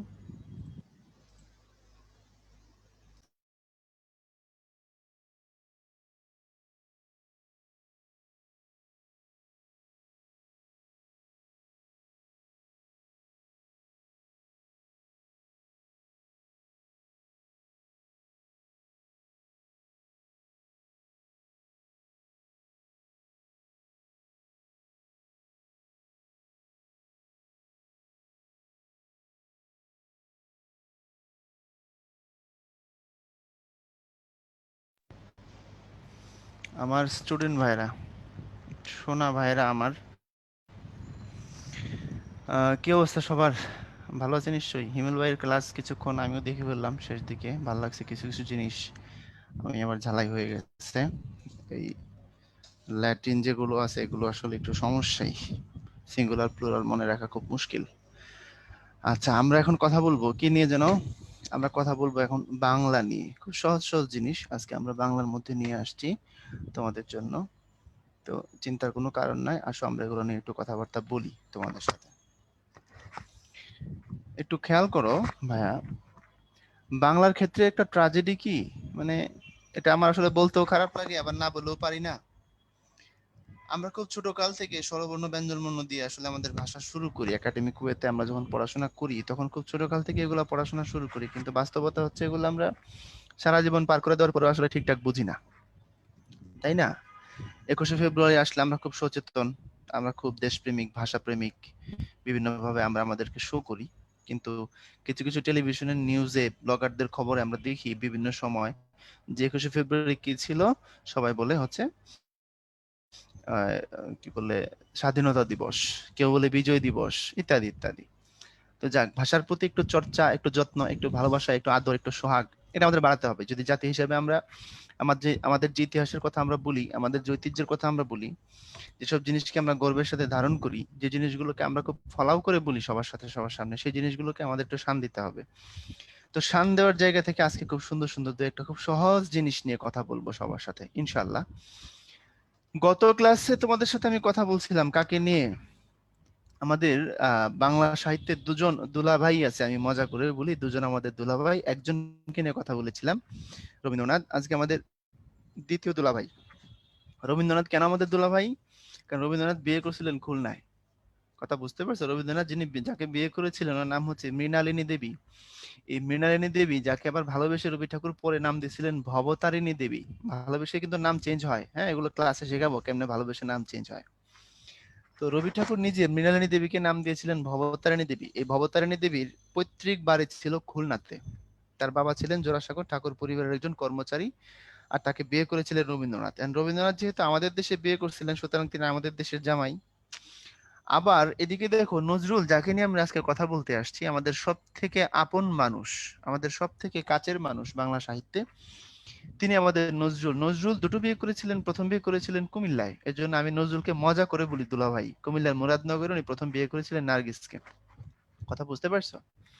তো আত্মীয়তার সূত্র তো দেখলাম, এর বাইরে যদি জাতিসত্তার সাথে, এর বাইরে যদি সাহিত্যের সাথে আমরা আমাদের নজরুলকে যদি টানি, যদি নজরুলকে নিয়ে কথা বলি, তাহলে এই নজরুল আমাদের বিদ্রোহী কবি, এই নজরুল আমাদের জাতীয় কবি। কথা খুব মনোযোগ দিয়ে একটু খেয়াল করবা। নজরুল মানে একটা চেতনার নাম ভাইয়া। নজরুল মানে শুধুমাত্র একজন কবি নন, নজরুল মানে শুধুমাত্র একজন ব্যক্তি নন, নজরুল মানে একটা চেতনার নাম। নজরুল একটা সত্তা এখন বাংলাদেশে, বাঙালি জাতির কাছে। কেন? দেখো, তোমাকে যদি কেউ কোশ্চেন করে নজরুল কেন আমাদের জাতীয় কবি, উনি তো ভারতীয় না, জন্ম ছিল জন্মগত ভাবে উনি তো ভারতের মানুষ, বর্ধমানের মানুষ, তাকে অনুমোদন সূত্রে নাগরিকত্ব দিয়ে কেন জাতীয় কবি দিতে হবে? উত্তরে বলবা, বাঙালি জাতিকে নজরুলের থেকে কেউ আর বেশি ভালোবাসে নাই। নজরুল তার জীবনে একাধিকবার কারাগারে গেছেন, একাধিকবার উনি জেল খাটছেন। তার অপরাধ কি ছিল? উনি এই দেশ এবং এই জাতিকে বেশি খুব ভালোবাসতেন, ভালোবেসে ইংরেজদের বিরুদ্ধে কথা বলছিলেন। একজনকে ভালোবেসে কিছু বললে সেটা তার একজনের বিপক্ষে যাবেই, তাই না? একজনকে যদি তুমি ভালোবেসে কিছু বলো সেটা আরেকজনের বিপক্ষেই যাবে, এটাই তো স্বাভাবিক। নজরুল বাঙালিকে, বাংলাদেশকে ভালোবেসে শক্ত শক্ত কথা বলছিলেন, যেটা ব্রিটিশদের বিরুদ্ধে গেছিল। আর আজকে সেই বাঙালি জাতির একটা ভূখণ্ড হয়েছে না বাংলাদেশ, সুতরাং ওই দেশের জাতীয় কবি হওয়ার সব থেকে বেশি অধিকার কার? ওই নজরুলেরই। কথা বুঝতে পারছো? চেতনা তো আর দেশকাল মানে না রে ভাইয়া, চেতনা তো আর বাউন্ডারি মানে না। বাউন্ডারি দিয়ে তো চেতনা ইয়ে করা যায় না, ঠেকানো যায় না। এই জন্য নজরুল আমাদের জাতীয় কবি, আর এই নজরুল আমাদের বিদ্রোহী কবি। কথা কি বুঝাইতে পারছি তোমাদের? আসো, নজরুল সম্বন্ধে একটু জানবো। তার রচিত গ্রন্থ অগ্নিবীণ, এটা তার প্রথম কাব্যগ্রন্থ, 1922 সালে প্রকাশিত হয়েছে। বিশের বাসী, ছায়ানট, প্রলয় শিখা, চক্রবাক, সিন্ধু হিন্দুল সবগুলোই তার কাব্য। তার সব মিলে 26টা কবিতার বই আছে। আমরা যখন তোমাদেরকে ক্লাসে পড়াবো, লেসন ধরে ধরে, টপিক ধরে ধরে যখন পড়বো, তখন প্রত্যেকটা টপিকের আলোকে যখন যার লেখা আমরা পড়বো, তার সম্বন্ধে তোমাদেরকে খুব সুন্দর করে ধারণা দিয়ে দেব। কথা বুঝাতে পারছি? তারপরে দেখো, যেমন ব্যথার দান, রিক্তের বেদন, শিউলিমালা, এগুলো তার গল্পের বই। গল্প গ্রন্থ মানে গল্পের বই, কাব্য গ্রন্থ মানে হচ্ছে কবিতার বই, কাব্য মানেও বুঝবা কবিতার বই। মৃত্যুক্ষুধা, কোহেলিকা, বাঁধনহারা এগুলো তার উপন্যাস। নজরুল 3টা উপন্যাস লিখেছিলেন তার লাইফে, একটা মৃত্যুক্ষুধা, একটা কোহেলিকা, একটা বাঁধনহারা। আর যুগবাণী, দুর্দিনের যাত্রী, রাজবন্দী, জবানবন্দি এগুলো তার উল্লেখযোগ্য প্রবন্ধের বই। কথা বুঝতে পারছো? এখানে একটা জিনিস আমি তোমাদেরকে অ্যাড করে দিব, যখন লেসন পড়বো তখন কিভাবে অ্যাড করব, কিভাবে কি করব, এগুলো কেন অ্যাড করব, এগুলো কেন বিস্তারিত পড়াবো, তার দুটো কারণ। 1 নম্বর কারণ, এগুলো তোমাদের অবজেক্টিভে লাগবে, মনোযোগ দিয়ে শুনবা আমার কথাগুলো। তোমার অবজেক্টিভে লাগবে, নৈবেত্তিক প্রশ্নে প্রায় সময় লেখক কবির জীবন থেকে, তার কর্ম থেকে কোশ্চেন চলে আসে। সেকেন্ড, এটা তোমাদের জ্ঞানমূলকে আসে। আর তার চেয়ে বড় কথা যেটা যেটা হচ্ছে ইটারনাল একটা সিস্টেম, সেটা হলো তুমি কোনো কবি কিংবা কোনো সাহিত্যিকের লেখা তখনই বুঝতে পারবা যখন ওই কবিকে বুঝতে পারবা। ওই কবির প্রতি কিংবা ওই সাহিত্যিকের প্রতি তোমার যদি মোটামুটি লেভেলের অ্যানালিটিক্যাল নলেজ না থাকে, তুমি যদি টুকটাক অ্যানালাইসিস করতে না পারো, তাহলে তার লেখাকে তুমি ধরতে পারবে না। সবচেয়ে বড় কথা, আত্মস্থ করতে পারবে না। কার কি স্টাইল, শরৎ, বঙ্কিম, রবীন্দ্রনাথ, নজরুল, হুমায়ুন আহমেদ, দেখো এক একজনের স্টাইল এক এক রকম। সুতরাং তার সত্তার উপরে আইডিয়া থাকলে তুমি তারে ধরতে পারবা। আচ্ছা আসো আমরা নজরুলের নাটক সম্পর্কে একটু জানি। খেয়াল করো তো, নজরুল তার জীবনে তার জীবনে 4টা নাটক লিখেছিলেন নজরুল। এই নাটকগুলোর নাম কি একটু খেয়াল করো, তোমাদের সুন্দর কিছু তথ্য দিয়ে দেই। খেয়াল করো, আলেয়া, ঝিলিমিলি শাড়ি পরে, এই দেখো, আলেয়া ঝিলিমিলি শাড়ি পরে, মধুমালাকে নিয়ে, মধুমালা তার বান্ধবী, হ্যাঁ, মধুমালাকে নিয়ে কি করে, মধুমালাকে নিয়ে পুতুলের বিয়েতে যায়। পুতুলের বিয়েতে যায়। একটু খেয়াল করি তো এখানে কিছু নাম পাইছি কিনা। প্রথমত আলেয়া একটা মেয়ের নাম, আচ্ছা, মধুমালা এটা আরেকটা মেয়ের নাম, ধরে নাও পুতুল এটা আরেকটা মেয়ের নাম। পুতুলের বিয়ে পর্যন্ত আমি আন্ডারলাইন করে দিই। এখন বাকি থাকলো হলো ঝিলিমিলি। একটু খেয়াল করে দেখো তো আমার ভাইরা, আলেয়া একটা মেয়ে, সে ঝিলিমিলি শাড়ি পরছে, ঝিলিমিলি শাড়ি পরে সে কি করছে, মধুমালাকে নিয়ে যাচ্ছে কোথায়, পুতুলের বিয়েতে। তাহলে আলেয়া 1, ঝিলিমিলি 2, মধুমালা 3, পুতুলের বিয়ে 4। দেখছো কত সোজা। তোমাকে এখানে আরেকটা জিনিস শিখাই দিই, মনে রাখো, মধুমালা নামে হচ্ছে আমাদের জসিমউদ্দিনের একটা নাটক আছে। কথা বুঝছো? একই নামে মধুমালা নামে জসিমউদ্দিনের একটা নাটক আছে। এখন নজরুল পড়লে নজরুল থেকে 19 তোমাদের কি আছে জানো, 19 নজরুল থেকে আছে তোমাদের মানুষ। এটা পড়া লাগবে। মানুষ সম্বন্ধে ভাই তোমাদের সাথে 5 মিনিট কথা বলবো, তারপরে আমরা সামনের দিকে যাব। তুমি ক্লাস 8 নজরুল থেকে পড়ে আসছিলা নারী, এখন পড়বা মানুষ। মানুষ কবিতার মধ্যে যেটা বলা হয়েছে সেটা হলো, জাতি, ধর্ম, বর্ণ নির্বিশেষে একটা মানুষের পরিচয় হবে সে মানুষ, মানব সন্তান। এটাই হচ্ছে বড়। সে হিন্দু না মুসলিম, সে বৌদ্ধ না খ্রিস্টান, সে কি জাতিগতভাবে পাঞ্জাবি নাকি বাঙালি, কথা বুঝতে পারছো, সে কি চাইনিজ নাকি নিগ্রো, এগুলো কোনো মানুষের পরিচয় হতে পারে না। সবচেয়ে বড় পরিচয় যেটা, সেটা হচ্ছে সে মানুষ। মানুষ কবিতার ভিতরে গেলে দেখবা ভাইয়া, তোমাদের আজকে বলে দিই, ক্লাসে যেদিন হবে সেদিন ডিটেলস বুঝাই দেব। একজন ক্ষুধার্ত মানুষ, তার বছর 80 বছর তার বয়স, সে কয়েকদিন ধরে না খায় আছে। এই ক্ষুধার্ত মানুষটা মন্দিরের পূজারীর কাছে খাবার চাইছিল, তখন পূজারী তাকে খাবার দেয় না, তাকে বিতরণ করে দিছে। পূজারী মানে হচ্ছে মন্দিরের পুরোহিত, ঠাকুর।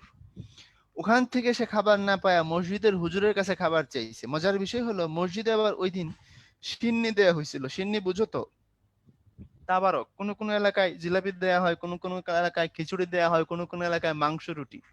তো ওই মসজিদে দেয়া হয়েছিল মাংস রুটি। তো তোমরা ছেলেরা যারা মসজিদে নামাজ পড়ো তোমরা জানো, তাবারক সবাইকে বন্টন করার পরে যেটা বেঁচে যায় সেটা হুজুরকে দিয়ে দেয়া হয়। হুজুর নেন, আপনি নিয়ে যান বেশটিটা, হুজুর খুশি হয়। তো মাংস রুটি ওই দিন খুব বাচ্ছিল, তো মোল্লা সাহেবটা হেসে কুটি কুটি, হুজুর খুব খুশি, কয়, আজকে দিছে আমার, আজকে খামো, হুতা এলামো খায়া। তো ওই অবস্থায় ওই ক্ষুধার্ত মানুষটা হুজুরের কাছে গিয়ে খাবার চাইছে, চাইলে হুজুর তাকে জিজ্ঞেস করতেছে, তুমি কি নামাজ পড়ো? সে বলছে, না, নামাজ পড়ি না।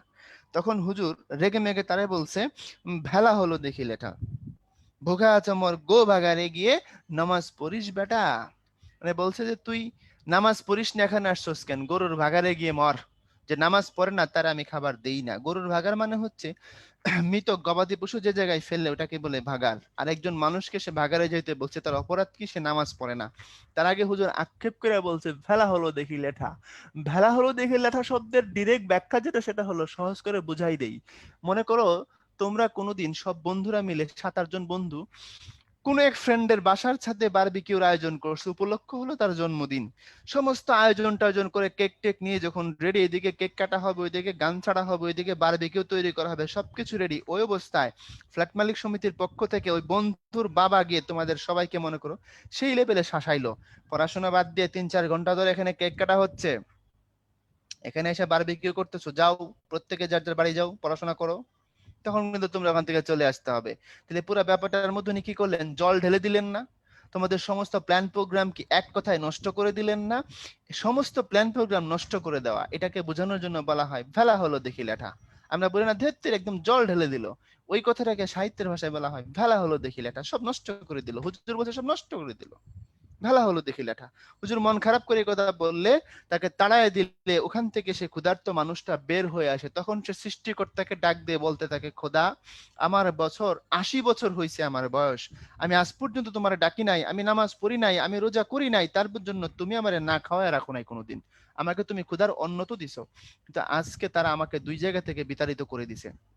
তখন সে কষ্ট পায় বলছে, কালা পাহাড় কোথায়, গজনীর সুলতান মাহমুদ কোথায়, চেঙ্গিস খা কোথায়, তোমরা আসো, এসে সমস্ত এই মসজিদের তালা দেয়া দরজাগুলোকে ধ্বংস করে দাও।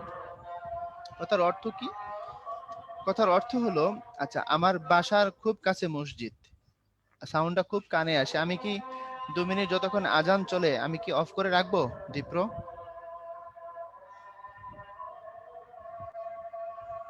ভাইয়া, খুব একটা সমস্যা হচ্ছে না, আমরা তবু তবু আজান যেহেতু দিচ্ছে, আমরা একটু কিছুক্ষণ মানে অফ আমার থাকতে এখানে পারি, খুব মানে সাউন্ডটা আমার অসুবিধা কানে নেই। বেশ আসে।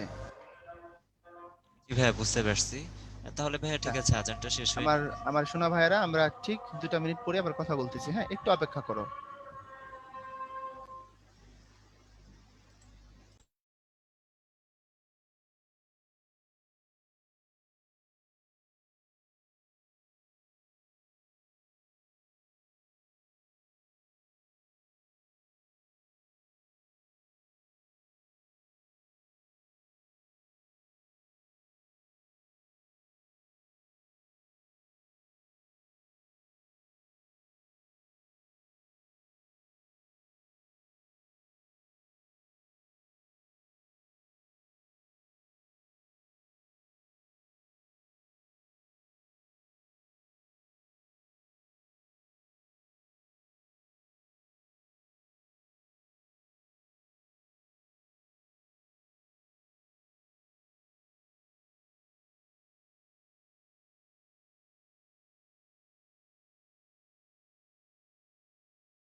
ওকে ভাই, আজান শেষ হয়ে গেছে। তো যেটা বলছিলাম, তখন ওই ক্ষুধার্ত মানুষটা, ভিখারি মানুষটা, সে সৃষ্টিকর্তাকে বলতে থাকে যে আমি তোমার ইবাদত করলাম না, কিন্তু তারপরেও তো তুমি আমাকে খাওয়াইছো, আমার ক্ষুধার অন্ন তো বন্ধ করো নাই, আজকে তোমার সৃষ্টি তারা আমাকে খাওয়া দেয় না, তাদের কাছে খাবার থাকার পরেও। তিনি স্মরণ করেছেন ইতিহাসের তিনজন ধ্বংসের নায়ককে, একজনের নাম কালাপাহাড়, একজনের নাম চেঙ্গিস খান, একজনের নাম সুলতান মাহমুদ। প্রত্যেকেই তোমরা নাম শুনছো হয়তোবা। বলছে কোথা চেঙ্গিস, গজনী মামুদ, কোথায় কালা পাহাড়। প্রথমে বলছেন কোথা চেঙ্গিস, মনোযোগ দিও। তারপরে বলছে কোথায় গজনীর সুলতান মাহমুদ, উনি বলছেন মামুদ, কথাটা সুলতান মাহমুদ, ছন্দের তাল রক্ষার জন্য মামুদ লিখেছেন, কোনো সমস্যা নাই। তারপরে আরেকজনের নাম উনি বলেছেন, সে হচ্ছে কালা পাহাড়।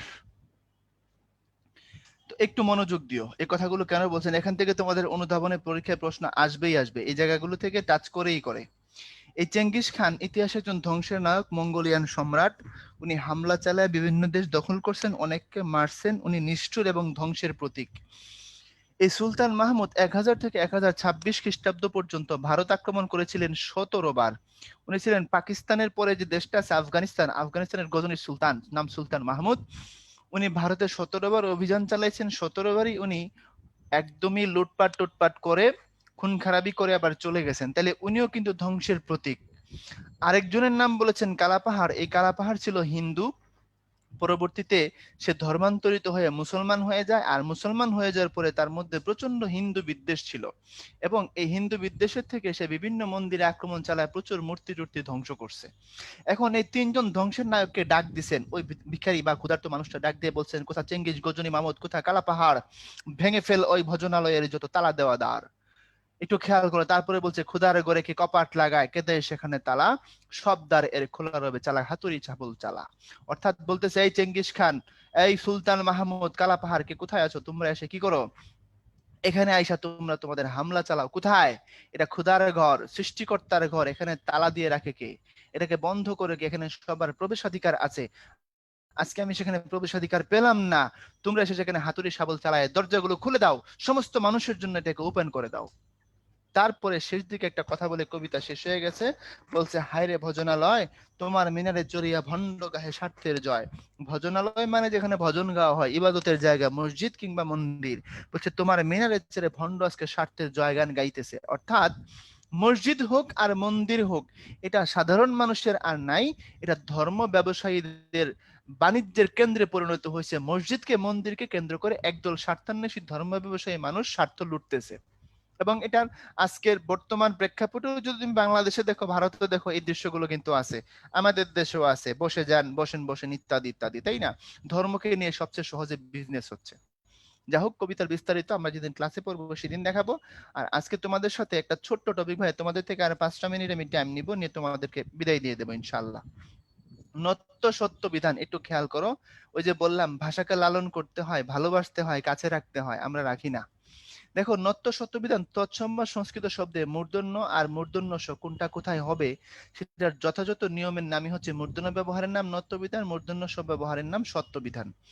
এখন তোমাকে সংস্কৃত শব্দ চিনবার ভাইয়া কিছু উপায় এখান থেকে নিচের দিকে লিখে দিই, দেখো বুঝো কিনা।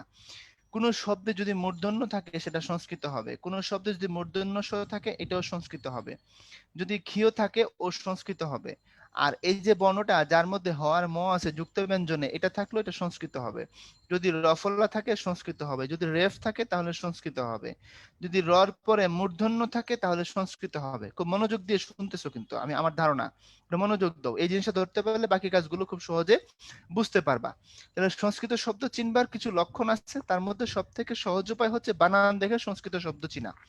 বানানের মধ্যে যদি তুমি মূর্ধন্য দেখো, মূর্ধন্য স দেখো, কিও দেখো, এই হমজের এটা যদি দেখো, যদি রফলা দেখো, রেপ দেখো, রর পরে মূর্ধন্য যদি দেখো, এই লক্ষণগুলো দেখলে বুঝবা এটা হচ্ছে সংস্কৃত শব্দ। খবরদার, আমি কিন্তু একবারও বলি নাই যে দন্তন্য থাকলে সংস্কৃত হবে না, এটা কিন্তু বলি নাই। তালব্যস্য থাকলে সংস্কৃত হবে না, এটাও কিন্তু বলি নাই। আমি বলছি দন্তন্য মূর্ধন্য তালব্যস্য থাকলে সংস্কৃত হতে পারে, হবে, কেন হবে না, কিন্তু এরা যদি থাকে অবশ্যই এটা সংস্কৃত হতে যাচ্ছে, নো ডাউট অ্যাবাউট ইট। এবার কি বুঝতে পারছো কথাগুলো? এখন আসো, প্রথমে বলছে ট বর্গীয় ধ্বনির সাথে টড ডড এর সাথে যুক্ত ব্যঞ্জনে মূর্ধন্য হয়। কেন হয়? ট বর্গীয় ধ্বনি মানে কি দেখো তো, এই যে ট ঠ ড ঢ, তারপরে কি মূর্ধন্য না? আচ্ছা, ত বর্গীয়টা ভাইয়া পাশাপাশি নিয়ে আসি। ত, থ, দ, দ, তারপরে কি দন্তন্য না? তো মনে রাখবা, পাশাপাশি তোমাকে নিয়মটা দেখায় দিই। এই ট বর্গের সাথে যেমন মূর্ধন্য আছে আর ত বর্গের সাথে যেমন দন্তন্য আছে, যুক্ত ব্যঞ্জন করার সময় যে যেখানে সে সেখানে বসে, অর্থাৎ মূর্ধন্য তার দলের ফ্রেন্ডদের সাথে বসে, দন্তন্য তার বন্ধুদের সাথে বসে। মূর্ধন্যের বন্ধু কারা? সে যে দলে আছে। ট ঠ ড ড, এই যে খেয়াল করো, ঘন্টা টর সাথে এটা মূর্ধন্য, লণ্ঠন ঠর সাথে এটা মূর্ধন্য। তারপরে তোমার হচ্ছে কি, ধরো কাণ্ড, আমি এটা তোমার কাণ্ড, তারপরে ধরো হচ্ছে তোমার দণ্ড, এগুলো কি সবগুলোই মূর্ধন্য। কথা কি বুঝতে পারছো? আর এই যে সংস্কৃত সিস্টেম অনুযায়ী যেখানে মূর্ধন্য স আছে, এটা হচ্ছে সংস্কৃতের লক্ষণ। তোমার বুঝাই দিলাম, এগুলো সংস্কৃতের সিস্টেম। কথা বুঝছো? তারপর কাণ্ড, তারপর ঢ্যান্ডন, এগুলো হচ্ছে তোমার সংস্কৃতের লক্ষণ। এখন দেখো তাহলে ত থ দ দের সাথে কি হবে? দন্তন্য হবে। তো দিয়ে করো তো, দন্ত, দাঁত, কি হয়েছে? এটা কিন্তু দন্তন্য। তারপরে থ দিয়ে করো তো, কি হবে এখানে? গ্রন্থ, এটা কি ভাইয়া? এটা দন্তন্য, তার সাথে তো। তারপর এটা দিয়ে করো তো, বন্দি, এটাও কি দন্তন্য। তারপরে করো তো, বন্ধু, এটাও কি দন্তন্য। তাইলে এই দন্তন্য তার ফ্রেন্ডদের সাথে বসে। ঠিক সেম, রি র স এর পরে মূর্ধন্য হয়, আর যেখানে মূর্ধন্য হতে পারে সেখানে মূর্ধন্য স হতে পারে। কথাটা আবার বলছি, ন হিসাবে যেখানে মূর্ধন্য আসবে, স হিসাবে সেখানে মূর্ধন্য স আসবে। দেখো, রির পরে মূর্ধন্য আসছে, রির পরে আবার মূর্ধন্য স আসছে। তারপরে বলছে রি র স এর পরে যদি স্বরধ্বনি থাকে তখন মূর্ধন্য হয়। তুমি এই নিয়মটাকে কঠিন করে না, সহজ করো। কৃপন, দেখো তো পর সাথে একটা অ আছে না ভাইয়া? অ থাকার কারণে যে স্বরধ্বনি আসছে তার জন্য মূর্ধন্য হয়েছে। তারপরে বলছে ক বর্গীয় প বর্গীয় ধ্বনি থাকলে তারপরে মূর্ধন্য হয়। কাদের পরে? এদের পরে। কথাটাকে আমি সহজ করে দিই। দেখো তো, এই ক্ষীয়টাকে ভাঙলে কি হয়? ক্ষীয়টাকে ভাঙলে ক থাকে আর তার সাথে স থাকে। তো এটা যদি ক বর্গীয় তারপরে প বর্গীয় ধ্বনির কথা বলছে, তাহলে ক বর্গীয় ধ্বনি আসছে না যুক্ত ব্যঞ্জনের মধ্যে? তাহলে ক এবং স আসছে, সুতরাং অটোমেটিক তারপরে কি হবে? মূর্ধন্য হবে। যেমন লক্ষণ। তারপরে আসো, 2 মিনিটে শেষ করে দিচ্ছি। কিছু শব্দ আছে নিয়ম কানুন ছাড়াই মূর্ধন্য হয়, মূর্ধন্য স হয়, কোনো সিস্টেম মানে না, নত্য সত্য বেদানের আওতার ভিতরে না এগুলো। সুপ্রাচীন কাল থেকে ভাষা যখন থেকে প্রতিষ্ঠা লাভ করছে তখন থেকে এগুলো এভাবেই ছিল। বই পাবা চাণক্য মাণিক্যগণ, বাণিজ্য লবণ মন, বেনবিনা কঙ্কন কণিকা, একটা কবিতার মতো। উপরের দিক থেকে নিচের দিকে একবার, নিচের দিক থেকে উপরের দিকে একবার পড়লেই হয়ে যাবে। তোমার দেখাই দিব ক্লাসে তোমাদের জন্য। আর 9 এর জন্য তো ভাইয়া তোমাদেরকে আলাদা করেই করাবো, ভাবনার কোনো কারণ নাই। তারপর রোষ, আশার, ভাষণ, এগুলোর মধ্যে কিন্তু স্বভাবতই মূর্ধন্য হয়েছে, স্বভাবতই মূর্ধন্য এবং মূর্ধন্য স হয়েছে। এটা একটু কঠিন, একটু বুঝতে কঠিন হবে ভাইয়া, বলে দিচ্ছি। ইকারান্ত উকারান্ত উপসর্গের পর কতগুলো ধাতুতে মূর্ধন্য স হয়, খেয়াল করো। অভি, আচ্ছা ভাইয়া, অভি, আমার সাথে পড়তে থাকো। অভি, তাহলে ই আসে না লাস্টে? তাহলে ই কারান্ত, অন্ত মানে শেষ, শেষে যদি ই থাকে তখন তার সাথে মূর্ধন্য স হয়, এই জন্য হয়েছে অভিষেক। ঠিক আবার আমি যদি বলি সুষুপ্ত, দেখো সু একটা উপসর্গ, অভি যেমন একটা উপসর্গ ছিল, সু একটা উপসর্গ, সু, এটা কি উকারান্ত না? তাহলে এখানেও কি হবে? মূর্ধন্য স হবে। এই দেখো, সুষুপ্ত। কথা কি বুঝতে পারছো? ইকারান্ত এবং উকারান্ত উপসর্গের পরে কতগুলো ধাতুতে মূর্ধন্য স হয়। That is an example.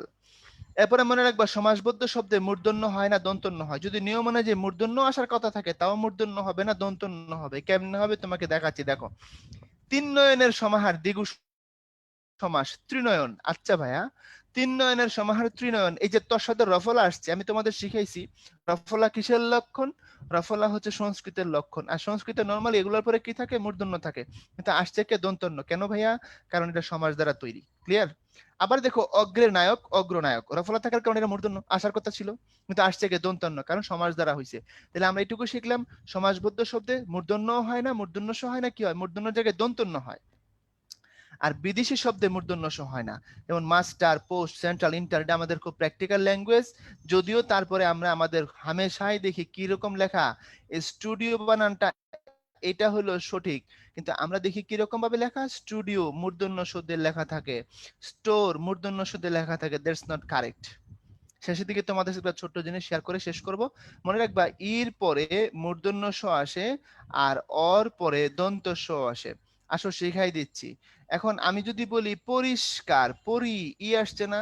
তো ই আসলে তার সাথে কি আসবে? অবশ্যই মূর্ধন্য স আসবে। দেখো, পরি, ই আসার কারণে মূর্ধন্য স হইছে। আচ্ছা, ওর পরে দন্ত স, এটাকেই তুমি বলো তো পুরস্কার, পুরো অধ্বনি আসতেছে, পুরো অ, সুতরাং তার জন্য হবে এখানে দন্ত স। বুঝাতে পারছি কি? ইনশাল্লাহ বাকি জিনিসগুলো ক্লাসে তোমাদের সাথে ডিটেলস আলোচনা করা হবে। আজকে তাহলে আমরা এখানেই শেষ করতে পারি। তোমাদের জন্য আমাদের চিরকালীন মেসেজ, বড় হওয়ার প্রচন্ড ইচ্ছে তোমাকে বড় করবে। শুভকামনা। দীপ্র। ধন্যবাদ কাসার ভাইয়াকে। আচ্ছা, তো এখন হচ্ছে আমরা একটু দেখে নিই যে আমাদের এই প্রোগ্রামে আলটিমেটলি কি কি থাকছে বা কবে থেকে ক্লাস শুরু হচ্ছে। তো দেখো, তোমরা Bangla English full syllabus complete করার পাশাপাশি বিগত 5 বছরের সকল বোর্ড পরীক্ষার বাংলা ইংলিশ কিন্তু পিডিএফটা তুমি প্রশ্ন সমাধান দুইটাই পেয়ে যাবা। আর পাশাপাশি যদি একটু খেয়াল করো, এখানে টোটাল 42টা লেকচারে কভার করানো হবে। বাংলা 18টা ক্লাস, ইংলিশ 24টা। এখানে প্রত্যেকটা লেকচারের পাশাপাশি ডেইলি এক্সাম তো থাকবেই, 78টা ডেইলি এক্সাম। মান্থলি এক্সাম থাকবে 15টা। আর পেপার ফাইনাল, অর্থাৎ Bangla first paper, Bangla second paper, এরকম আলাদা আলাদা এক্সাম থাকবে হচ্ছে 6 সেট। আর সপ্তাহে বাংলা ইংলিশ ক্লাসগুলো হবে 2 দিন করে, শুক্রবার আর শনিবার। ব্যাচ টাইম থাকবে 2টা। অবশ্যই পুরো প্রোগ্রামটা অনলাইনেই হচ্ছে, অনেকে জানতে চাচ্ছিলে। অনলাইন ব্যাচ টাইম একটা হচ্ছে সকাল 10টা, আর একটা হচ্ছে বিকাল 3টা। আর কোর্সটা শুরু হচ্ছে ঠিক আগামীকাল থেকেই, 12 মার্চ শুক্রবার থেকে। আর কোর্স ফিটা হচ্ছে এককালীন 4,000 টাকা। তো তোমাদের সাথে যদি একটু রুটিনটা শেয়ার করে দেখিয়ে দিই, আশা করি অনেকে ইতিমধ্যে রুটিন দেখে ফেলেছো। আমরা খুব সুন্দর মতো উদ্ভাস.com-এ চলে যাব। এরপর প্রোগ্রাম সমূহ রুটিন থেকে আমরা আমাদের প্রোগ্রামটা খুঁজে নিব, যেটা হচ্ছে এই যে এখানে ব্লু কালারের যে পোর্শনটা, অষ্টম নবম দশম শ্রেণীর বাংলা ইংলিশ ফুল কোর্স। দেন এখানে আমরা ক্লিক করব। ক্লিক করার পরেই কিন্তু আমরা এখান থেকে, এই যে তুমি যদি ক্লাস 9-এর হও তাহলে তুমি ক্লাস 9-এর রুটিনে ক্লিক করবে। আর যদি ক্লাস 10-এর হও তখন 10-এর রুটিনে ক্লিক করবে। তো যদি আমরা যে কোনো একটা ক্লাসের রুটিন একটু দেখি, একই প্যাটার্নের, জাস্ট যেহেতু 9-10 পড়ার যেই সিলেবাসটা সেটা একটু আলাদা হবে আর কি। আচ্ছা, তো দেখো 12 মার্চ 2021 থেকে 25 আগস্ট পর্যন্ত চলবে। এবং এই যে ফুল যে প্রোগ্রামটা, অর্থাৎ মার্চ মাসে শুরু হয়ে যেটা আগস্টে শেষ হবে, এই পুরোটার কোর্স ফি কিন্তু হচ্ছে তোমার 4,000 টাকা। তাহলে দেখো এই যে প্রতি শুক্র শনিবারের ক্লাস। এবং একটা কথা বলতে চাই, যে একই দিনে বাংলা প্রথম পত্র দ্বিতীয় পত্র দুটোই পড়ানো হবে। আবার যেদিন ইংলিশ ক্লাস থাকবে সেদিনও ফার্স্ট পেপার আর সেকেন্ড পেপার দুটোই পড়ানো হবে। আর এখানে পরের দিন এক্সাম কিভাবে হবে সেই ডিটেলস গুলো তো দেওয়াই আছে। এবং দেখা যাচ্ছে আমাদের প্রোগ্রামের মধ্যে কিন্তু ঈদ উল ফিতর আর ঈদ উল আজহা দুইটাই পড়ে যাচ্ছে। তো সেগুলোর জন্য তো বন্ধ থাকবেই। এবং সব মিলে মান্থলি এক্সামও কিন্তু এই যে দেখো, যে 5টার কথা বলেছে, এই যে একটা, দুইটা, তিনটা, চারটা, অর্থাৎ লাস্টে হচ্ছে একদম 5 নাম্বারটা।